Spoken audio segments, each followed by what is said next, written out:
Word of Life, June 2025. You give them something to eat. We are in a lonely place near Bethsaida in Galilee, where Jesus is speaking about the kingdom of God to a large crowd of people.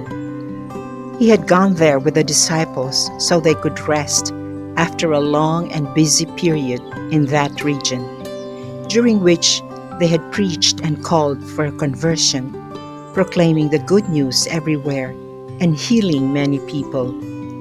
They were tired but very happy as they recounted what they had experienced. However, when people heard what they had done, they made their way to join them. Jesus welcomes everyone. He listens, speaks, and heals, and the crowd continues to grow. Evening approaches, and hunger sets in. The disciples worry about this fact and propose a logical and realistic solution to their master. Send them away so that they may go to the villages to find food and stay there. They think that Jesus has already done more than enough, but he responds, "You give them something to eat." They are astounded. They have only 5 loaves and 2 fish for a few thousand people. It is not possible to find all that is needed in a little place like Bethsaida, nor do they have the money to pay for it all. Jesus wants to open their eyes.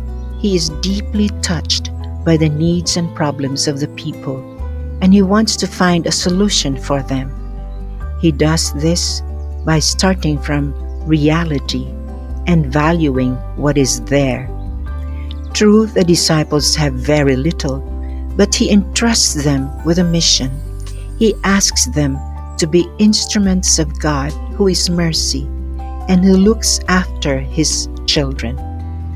The Father can intervene, and yet he also needs them. The miracle needs our initiative and faith, and then the Father will take it further. You give them something to eat. Jesus understands the disciples' objections, but asks them to do their part. Even if their contribution may be small, he does not regard it with disdain, nor does he simply solve the problem for them. The miracle takes place, but it requires their full participation, and their making available all that they have and can procure. This implies a certain sacrifice and trust in Jesus. Jesus is a teacher, and he starts from the events that unfold around us to help us learn how to take care of one another.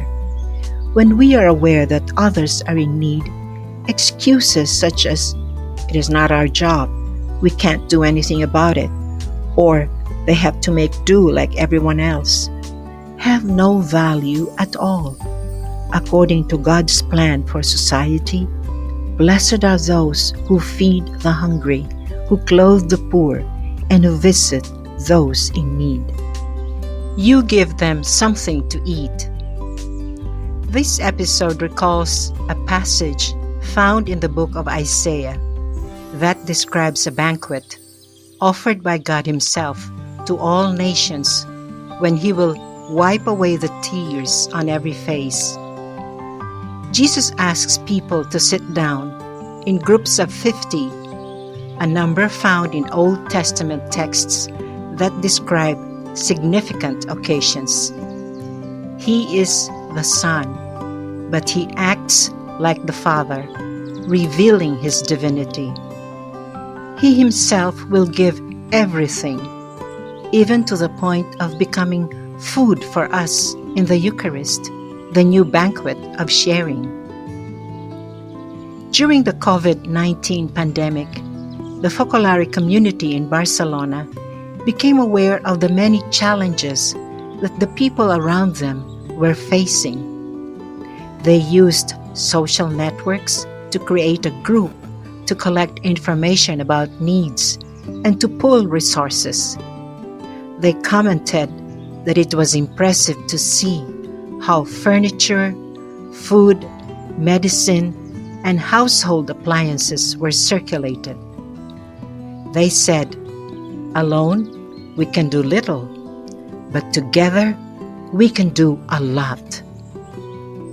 Even today, the Fent Familia group helps to ensure that no one among them is in need.